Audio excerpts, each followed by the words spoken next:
오늘도 열왕기하서 20장에 기록된 이 말씀을 통해서 하나님께서 주시는 은혜를 우리가 함께 나누기를 원합니다. 여러분, 이 열왕기하서 20장 말씀에는 너무나 유명한 히스기야 왕의 눈물의 기도와 죽을 병에서 낫게 되는 사건이 기록이 되어 있습니다. 여러분이 히스기야 왕 하면 다른 것은 잘 몰라도 죽을 병에 걸려서 하나님께 눈물로 기도했더니 하나님께서 15년을 더 살게 하셨다 하는 이야기는 많은 사람들이 알고 있는 이야기입니다. 어제도 말씀을 나눴지만 이 히스기야는요 25살의 왕이 되어서 이 왕이 된 지 14년째 되는 해, 히스기야 왕의 나이 39살이 되었을 때 이 아수르 왕이 대군을 이끌고 내려와서 유다를 침공하게 됩니다. 히스기야는 온 나라에 있는 은금을 다 모아서 세금으로 바쳤지만 소용이 없었습니다. 아수르 왕이 하나님을 조롱하면서 항복하라고 위협을 할 때 히스기야는 하나님 앞에 기도하게 되었고 하나님께서 은혜를 베푸심으로 아수르 군사 18만 5천 명이 하루아침에 다 죽게 되는 바람에 큰 위기에서 건짐을 받게 됩니다. 이렇게 아수르라는 큰 나라가 이 정규 군사 18만 5천 명이 다 죽게 되니까 이 아수르는 이제는 주위의 나라들에게 위협을 받게 되었고 이 바벨론이 점점 일어서고 있는 상황이었습니다. 그런데 이런 상황에서 이 히스기야 왕은 무슨 원인에서인지는 모르지만 죽을 병이 걸리게 됩니다. 그리고 하나님께서 이 히스기야에게 명령을 하십니다. 네 집을 정리하라. 네가 죽을 때가 되었다라고 말씀을 하십니다. 여러분, 이때 히스기야 왕의 나이가 39살입니다. 한참 젊을 때 이제 큰 위기도 넘겼는데 왕으로 제대로 한번 사역을 해야 되는데 병이 들어 죽게 된 것입니다. 왜 하나님께서는 이 히스기야를 데려가시려고 한 것일까요? 정황상 볼 때 이 히스기야는 하나님 앞에서 교만하게 되었을 가능성이 많이 있습니다. 왜냐하면 이 아수르라는 큰 나라가 이 당시 주위에 있는 모든 나라들을 점령하면서 이 남쪽 유다를 치러 왔는데 이 아수르를 이겼다는 것은요 주위에 있는 모든 나라들의 관심을 받게 되는 일입니다. 여러분, 나홈서 3장 19절 말씀에 보시면요 이 나홈 선지자가 이 아수르의 멸망을 예언하게 되는데 거기 보시면 아수르가 망하게 되면 이 소식을 들은 모든 나라들이 손뼉을 치며 기뻐하게 된다고 말씀을 하고 있습니다. 왜냐하면요 이 아수르 때문에 이 주위에 있는 모든 나라들이 학대를 받았기 때문입니다.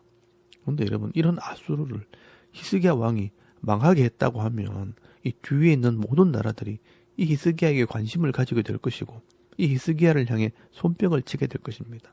그렇다면 이것은 히스기야의 자랑거리가 될 수 있고 이 히스기야 왕을 교만하게 만들 수 있는 것입니다. 하나님께서 보실 때 이 히스기야는 사명을 다했으니 다른 형제 중에 한 사람이 왕의 사명을 감당하면 된다고 생각을 했을 겁니다.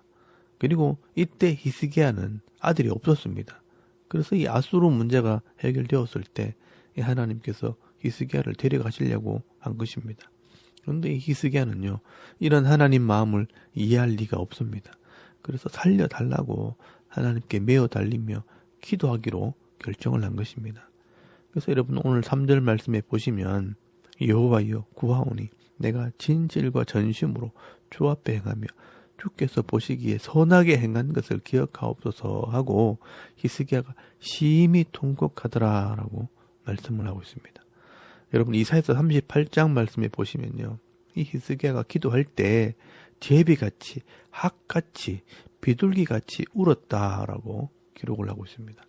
왕이 이렇게 하도 울면서 간곡하게 기도할 때 하나님께서 한 번 더 기회를 주셨습니다. 무슨 기회냐? 아들을 낳아서 이 다윗의 왕위를 물려줄 기회를 준 것입니다. 그래서 여러분 15년을 더 살 수 있는 기회를 준 것입니다. 여러분, 여기 15년이라는 시간은 아들을 낳아서 성인식을 할 때까지 양육할 수 있는 기간입니다. 이 유대인들은요 13살이 되면 성인식을 합니다.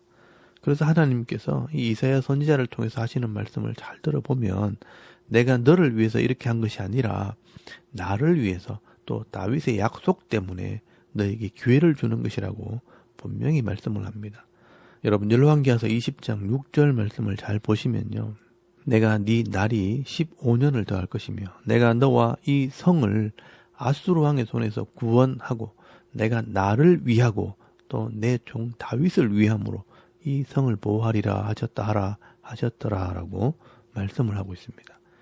여러분 하나님께서 분명히 말씀을 하십니다. 내가 나를 위해서 또 내 종 다윗을 위해서 이 성을 보호하리라 라고 말씀을 합니다. 여러분 여기 이 성은 예루살렘입니다. 이 예루살렘 성은 하나님의 나라를 상징하는 것입니다.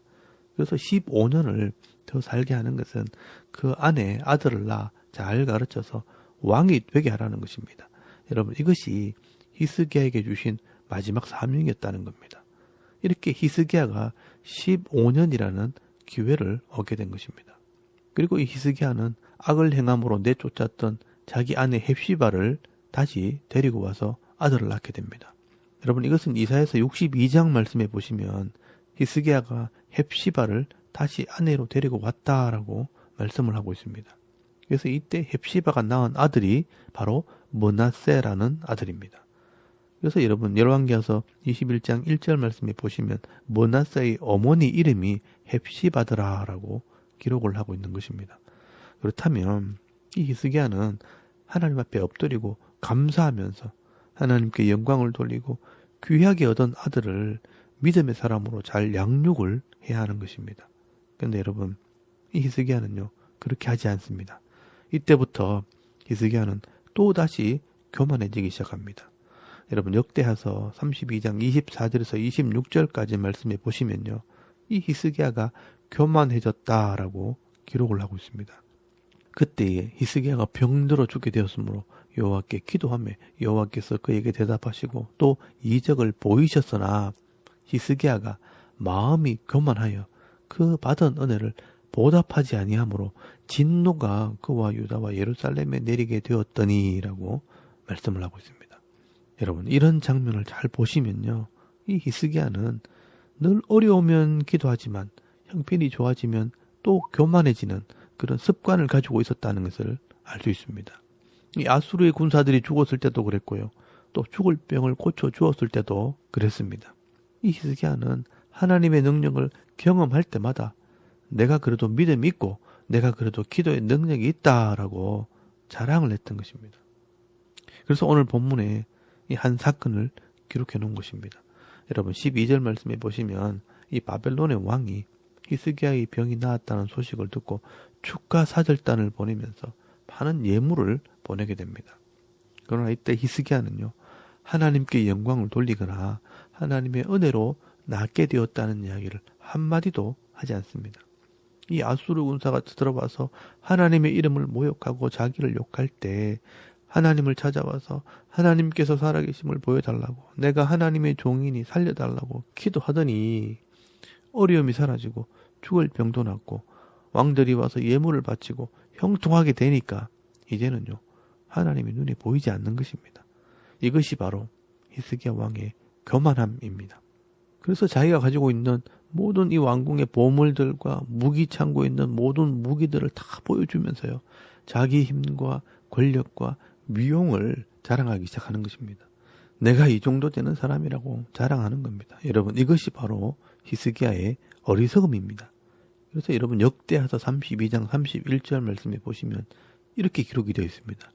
그러나 바벨론 방백들이 히스기야에게 사신을 보내어 그 땅에서 나타난 이적을 물을 때에 하나님이 히스기야를 떠나시고 그의 심중에 있는 것을 다 알고자 하사 시험하셨더라라고 말씀을 합니다.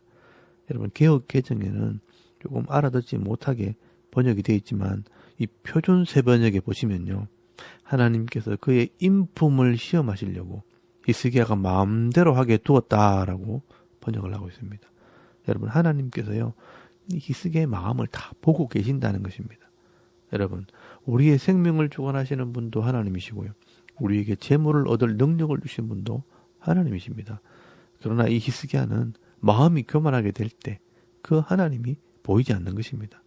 그래서 하나님께서는 이 히스기야를 떠났다라고 말씀을 하고 있는 것입니다. 그리고 여러분 이 바벨론의 왕이요 자기 신하들을 히스기야에게 보낸 것은 과연 이 히스기야가 얼마나 대단한 사람인가 시험하러 보낸 것입니다. 이 아수르가 주위에 있는 나라를 다 점령을 하고 속국으로 삼고 있을 때 이 바벨론이요 반역을 일으키려고 틈을 보고 있었는데 이 아수르가 남쪽 유다에 내려갔더니 그 군사들이 몰살을 당하고 왔다는 것을 들었습니다. 아니 히스기야가 얼마나 대단하기에 이 아수르를 무너뜨렸나 하면서 이 신하들을 보내서 그 나라를 정탐하러 보낸 것입니다. 그런데 이 히스기야는 그것도 모르고 자기가 가지고 있는 이런 보물들과 자기가 가지고 있는 모든 군사들을요 다 보여준 것입니다. 그래서 하나님께서 이사야 선지자를 보내서 책망을 하십니다. 네가 보여주고 자랑하는 모든 것 내가 다 빼앗기게 할 것이다 라고 말씀을 합니다. 여러분 오늘 열왕기하서 20장 16절에서 18절까지 말씀해 보시면요. 이사야가 히스기야에게 이르되 여호와의 말씀을 들어줘서 여호와의 말씀이 날이 이르리니 왕궁의 모든 것과 왕의 조상들이 오늘까지 쌓아두었던 것이 바벨론으로 옮긴 바 되고 하나도 남지 아니할 것이요 또 왕의 몸에서 날 아들 중에서 사로잡혀 바벨론 왕궁의 황관이 되리라 하셨나이다 라고 말씀을 합니다. 네 교만함 때문에 나라가 망하게 된다고 말씀을 하는 겁니다. 그리고 네가 쌓아둔 것이 바벨론으로 옮겨지고 네 아들들이 바벨론의 환관이 된다는 것은 바벨론에게 망한다는 말입니다. 그런데 이런 말을 들었다면 이 히스기야가 이 자신의 잘못을 회개하고 하나님께 엎드려야 하는 것입니다. 그런데 여러분 19절 말씀에 보시면요. 이 히스기야는 그렇게 하지 않습니다. 히스기야가 이사야에게 이르되 당신이 전한 바 여호와의 말씀이 선하니이다 하고 또 이르되 만일 내가 사는 날에 태평과 진실이 있을진데 어찌 선하지 아니하리요 하니라 라고 말씀을 합니다. 여러분 이 말은 하나님께서 15년을 더 살게 해주신다고 약속을 했고 또 징표도 보여주셨기 때문에 내가 사는 날 동안 평안하면 됐다. 그 뒤로는 난 모르겠다라고 말하는 것입니다. 그리고 3년째 되는 해 21절 말씀에 보시면요. 므낫세란 아들을 낳게 되지만 이 아들도 말씀과 믿음으로 양육하지 않습니다. 어떻게 그것을 아느냐 하면요. 역대 유다 왕 중에 최고로 악한 왕이 바로 이 므낫세 왕이기 때문입니다. 여러분 이 히스기야 왕은 하나님께서 삶의 기회를 주시고 아들을 낳으면 믿음 있는 왕으로 세우라고 사명을 주셨는데 그 사명을 버리고요. 자기 아들을 역대 최고 악한 왕으로 만들어버렸습니다. 여러분 이 히스기야는요. 선한 왕으로 시작을 했지만 그는 점점 자기중심적인 신앙으로 변하게 되었고 점점 교만하게 되었습니다. 힘들고 어려울 때는 하나님을 의지하고 기도하지만 잘되고 형통하게 될 때 자기가 한 것처럼 자랑을 하고 다니는 왕이었다는 겁니다. 여러분 오늘 이 말씀을 통해서요. 우리는 이 하나님 마음을 좀 배우실 수 있기를 바랍니다. 이 땅에서 몇 년을 더 사는 것은요. 그렇게 중요한 것이 아닙니다. 이 땅에서 죽을 병이 낫는 기적을 체험하는 것도 사실 그렇게 중요한 게 아닙니다. 내가 왜 이 땅에 살고 있고 내게 주신 은혜가 무엇인지를 알고 내게 주신 사명을 감당하는 것이요. 더 중요한 것입니다. 그러나 이 히스기야는 하나님의 큰 은혜를 경험하고 또 하나님의 큰 사랑을 입었음에도 불구하고 그 의미를 몰랐고 또 하나님의 영광을 자기의 자랑거리로 만들어 버렸습니다. 그리고 또 사명을 감당하기보다는 이 땅에 있는 것을 누리는 것으로 만족하며 살았던 어리석은 사람이었습니다. 여러분, 이 하나님의 열심이 우리를 살리고요. 하나님의 사랑으로 우리가 구원을 받는 것입니다. 우리에게 생명을 주신 분도 하나님이시고 우리가 누릴 수 있는 모든 것을 허락하신 분도 하나님이십니다. 그러나 이런 하나님의 나라와 이 하나님이 하시는 일을 보지 못하고 알지 못하면 눈에 보이는 세상만 바라보면서 교만하고 악한 삶을 살 수밖에 없다는 것입니다. 그래서 사도 바울은요. 많은 사역을 감당했지만 이거 다 내가 하는 것이 아니라고 늘 고백을 합니다. 여러분 고린도전서 15장 10절 말씀에 보시면요. 그러나 내가 나 된 것은 하나님의 은혜로 된 것이니 내게 주신 그의 은혜가 헛되지 아니하여 내가 모든 사도보다 더 많이 수고하였으나 내가 한 것이 아니요 오직 나와 함께 하신 하나님의 은혜로라 라고 말씀을 합니다. 그래도 굳이 자랑하려면 너희는 주 안에서 자랑하라 그렇게 말씀을 합니다. 여러분 오늘도 우리가 이 하나님의 은혜로 구원을 받고 이 하나님의 은혜로 살아가고 있다는 것을 여러분 기억하실 수 있기를 바랍니다. 히스기야 왕처럼 자기를 자랑하거나 교만하기보다 내게 주신 것 때문에 늘 감사하고 하나님의 뜻이 무엇인지 잘 분별하여서 많은 사람들에게 하나님을 증거하고 내게 주신 이 사명을 감당하는 삶을 살아가는 저와 여러분의 이런 영적인 삶의 모습이 되줄 수 있기를 주의 이름으로 축원합니다. 아멘. 우리 잠깐 기도드리겠습니다. 오늘 내게 주신 이 사명에 감사하고 충성하는 일꾼이 되게 하옵소서. 또 나라와 민족과 섬기는 교회와 가정과 이 자녀들을 위해서 기도하시고요. 또 개인의 기도 제목을 따라 기도하고 오늘 하루 삶을 또 시작할 수 있길 바랍니다. 다 같이 우리 하나님께 한번 기도드리겠습니다. 살아계신 하나님, 은혜를 감사합니다. 오늘도 이 아침에 하나님을 예배하게 하시옵소서.